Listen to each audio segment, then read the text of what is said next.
Welcome back to MacBreak Studio. We're here with Mark, and we're continuing our discussion on 10.2 Final Cut Pro and Motion 5.2. And you want to show us some of your plugins that you've been working on. Yeah, these our Ripple plugins are, I'm very proud of them. I think that we have some amazing plugins that take advantage of the 3D text capabilities. Yeah. So I do want to spend a little time explaining them, showing them off a little bit, because I think they build on what Apple has done with 3D text and really, in my mind, take it to the level and make it really easy to use. Easier to work with, yeah. And before doing that, I do want to talk a little bit about FX Factory, because not everybody knows about FX Factory, which is an application. It is, in one way, you consider it like an app store for plugins for Final Cut Pro and other platforms. It also serves Premiere and Avid and After Effects, but we're particularly interested in the plugins for Final Cut Pro and Motion. So if you haven't checked it out, just very quickly, if you launch FX Factory, get it at fxfactory.com, I just want to show what it looks like. So by default, it comes up with this featured page that shows some new featured plugins. You can see our new ones are across the top here with the R's on them: 3D title animations, 3D title drops, 3D title scenes, and 3D title styles, as well as some other new featured plugins from some other developers that I recommend you try out. The cool thing about FX Factory, it's not only kind of an app store for plugins, it also acts as a plugin management application.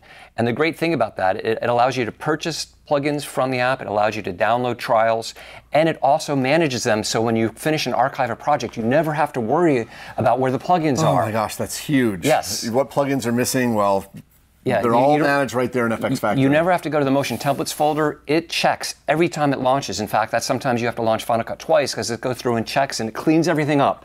So as long as you're using plugins from FX Factory, you know if you've got FX Factory running on any machine, they're going to be there. So it's kind of a big deal. The next little page in here is called the catalog. And the catalog is the full catalog of all the different plugins that are available, and you can see there's quite a few. Wow, what's kind of nice? There's that many plugins. You can see all of ours here. So Wait, did you sift these by Final Cut, or are these like all the plugins for all the platforms? Like this is well, it automatically shows you what's available based on what you have installed on your system. I see. So you can see here's all of our Ripple plugins, our 4 new ones, and our existing 7 plugins as well. So from here you can choose whether or not you want to see them in Final Cut. You might say, hey, I don't really want to see tools. I'm not interested in that. You just turn it off and it won't show up in Final Cut, or you can turn it on. And in fact, a lot of people don't know this. From the Actions menu, you can disable all trial products. So some people are like, FX Factory gunks up my browsers in Final Cut. I don't want to see all these trials. Turn them off. Just disable them all and they're gone. But you can also do them individually here. So you see I've turned off various ones that I don't want to see. There's some free ones that I like to clean things up. I don't have them turned on right now. So you can see those. Stupid Raisins make some great ones too. You can check these other ones. The Box are great. But of course I'm a little bit focused on the ones we make here. And then installed shows you which ones you've actually installed. The ones that are gray have not been installed. Well, I have, but I've disabled them. They're right. Disabled. So I could always click to enable them or click to disable them. And just for clarity's sake, I've only enabled the Ripple ones right here, but you can see I've got some other ones installed and some free ones. So one of our 4 Ripple plugins you can see here is free, Ripple 3D Title Animation. So no reason not to try that out because it's pretty awesome in and of itself. And then there's an updates button. You can see it's flashing at me right now because there's actually a new version of FX Factory I could install because that just came out today while we're talking about this. So I just wanted to give a sense of that. So now when I go to Final Cut Pro to the titles browser, because ours are title effects, we see down here Ripple 3D styles, Ripple 3D scenes, Ripple 3D drops, and Ripple 3D animations. And I'm not going to go in a lot of detail here because you can check out all the tutorials about them and everything, but I want to show you a basic idea of how these work. And I'm going to start with Ripple 3D styles. So what are these things? I'm going to make this bigger because there's a lot of them. Ripple 3D styles are just a huge collection of 3D title styles. But it's more than that. And that's what people want people to understand, because you can create styles, but it's a little more than that. So first of all, they're organized by these themes, and these themes match the Apple material categories with some extras. So we can see artistic, and we can see bricks and concrete. So you just skim over them and you can see the different renderings. Yeah, well, one thing that I realized when I'm applying materials, I found I design these based on interacting with 3D titles a lot, and I try to do things that make them faster and easier to work with. And one thing I noticed is I couldn't always tell what the material would look like until I applied it. Because the little chiclet is helpful, but it's like I'd apply it, not quite what I want. Yeah. How does it look? And I want to animate the text. So with these, if you move the pointer over them, and I'll make this a little smaller so you get a bigger preview area, you get a very large preview of nice large letters, and they're animated, so you can see what that particular texture. You can see the lighting, how it interacts. You can see both sides, not just the front side. See the whole thing. And you're right, you wouldn't be able to see that until you applied the material and did some animating to it. Yeah, yourself. So here's another example. Here's one with this like transparency in the text, this little punched metal look. So we have a huge variety of different looks. Here's a real grungy look if you're doing some kind of, I don't know, industrial or scary movie or something. We've got some great rust looks and some very shiny, beautiful looks. So a lot of great, cool looks in here. And so here's I want to show you how it's more than just a style. So I've got this shot here of the steam, and I want to kind of do a rusted thing. So I'm going to do a search here. So I'll just type in the search field, I'll just type rust, and I immediately get a bunch of different rusty ones. And I'll preview them like, oh, this one's pretty cool. All right, so I'll click on it and press Q to connect it to my clip. And you notice, let's also resize a little bit so we get a nice big viewer here. If I play, notice that background blurs automatically. You set it up in motion so the background. Yeah, so because usually you want to bring attention to a title, so it softens the background automatically to take a look at it. So if I go to the title inspector now, the other thing we've tried to do is consolidate the parameters that you're most likely to want to work with into one tab. And I've tried to do them in order. So right now these are supersized, so you can see the preview. I don't want that. I'm going to turn that off. And I'll also choose a different font. And I think I want one. I'll go down to the G's.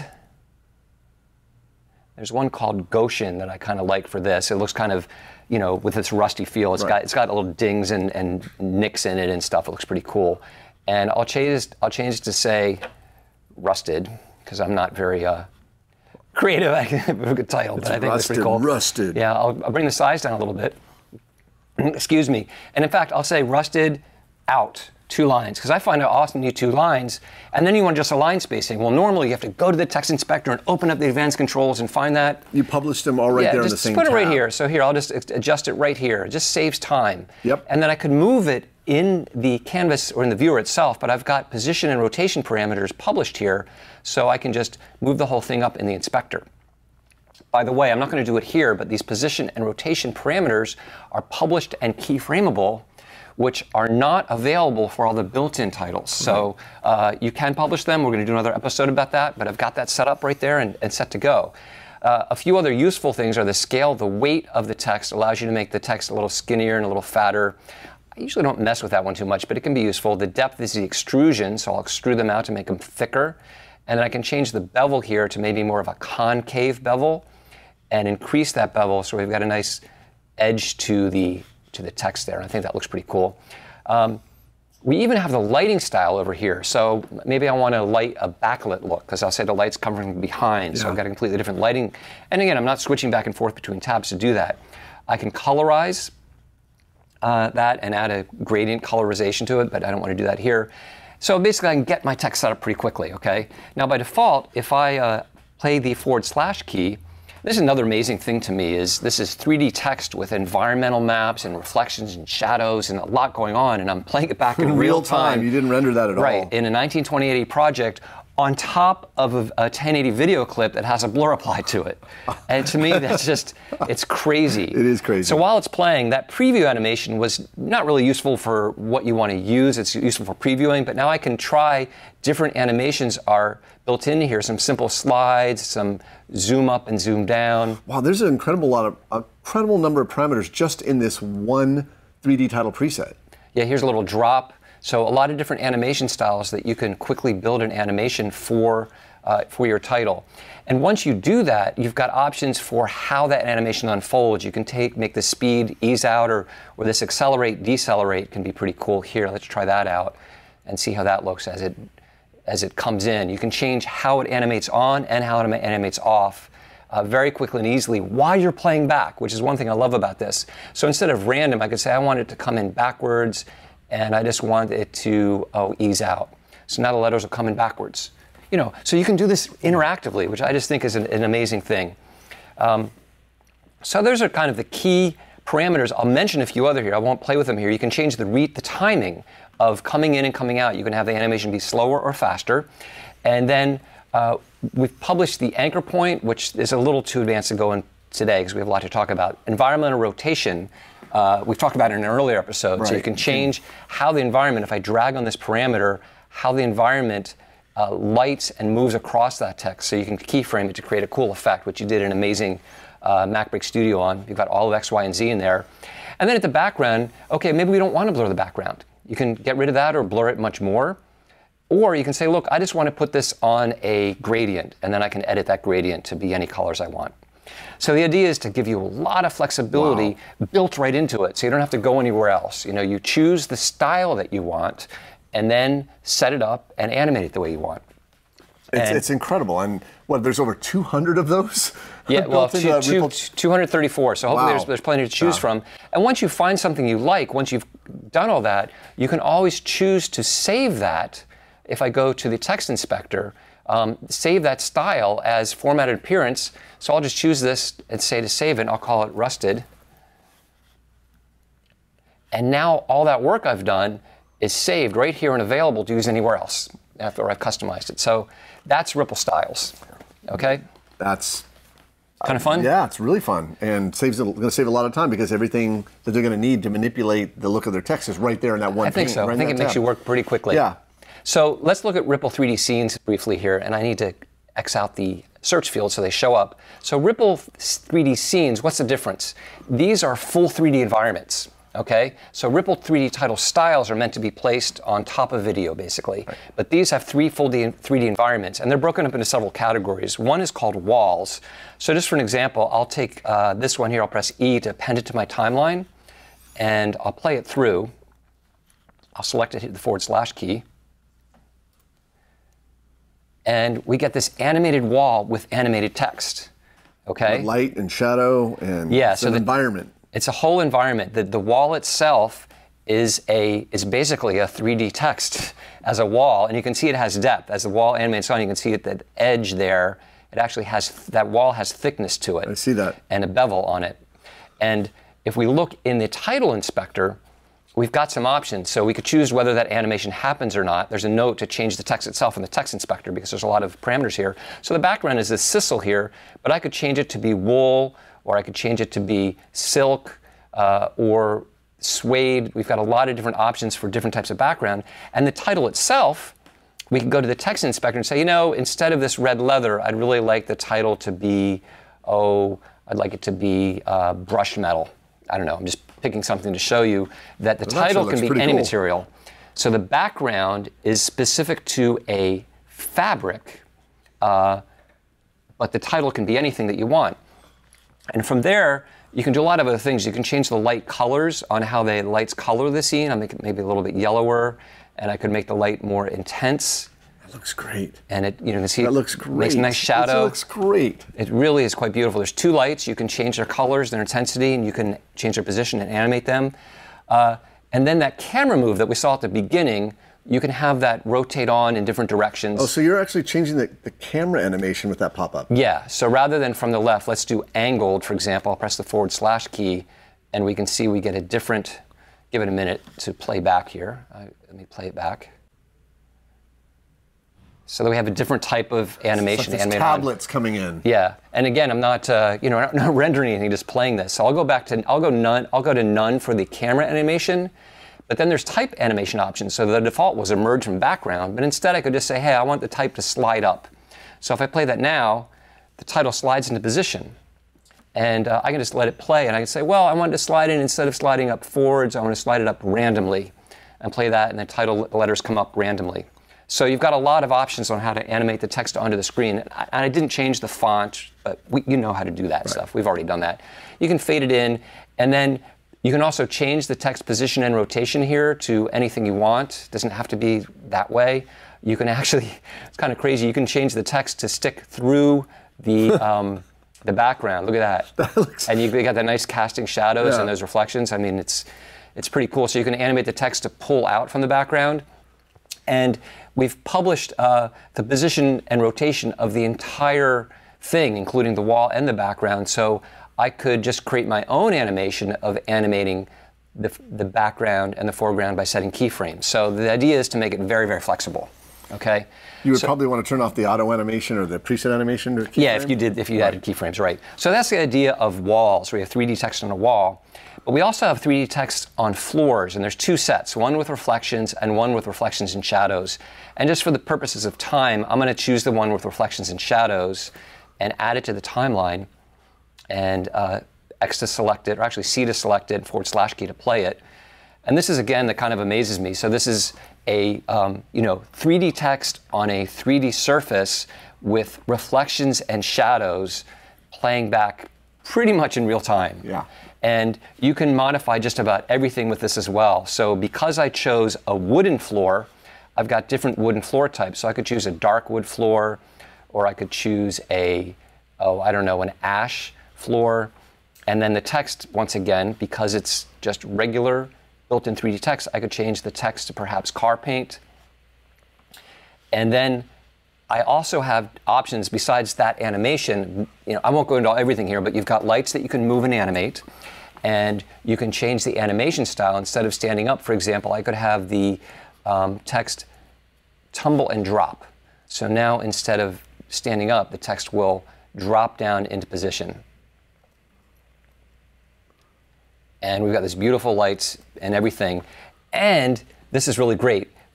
We've published the camera controls, camera position and rotation. So if you don't like this particular setup, you can say, well, I want to rotate it around like that, and I want to tilt it a little bit down or up. And then that background, you could say, you know what, instead of that background there, I would like to use a drop zone. So I'm going to show my browser here, and I'll select Use Drop Zone and click the drop zone well, and then I can put some other background behind there of anything I want to do. So maybe I'll use that as a background. So flexible. Yeah, so you can do pretty much anything you want, and then I can go back and adjust that framing a little bit. Maybe I'll move the camera back in Z space, and maybe I'll move it over a little bit. And of course, this camera is keyframeable as well, so you can create animated camera moves on each of these titles, which I won't do right here. But if I play that back now, we have this text falling down in a very different look. Yep. Okay?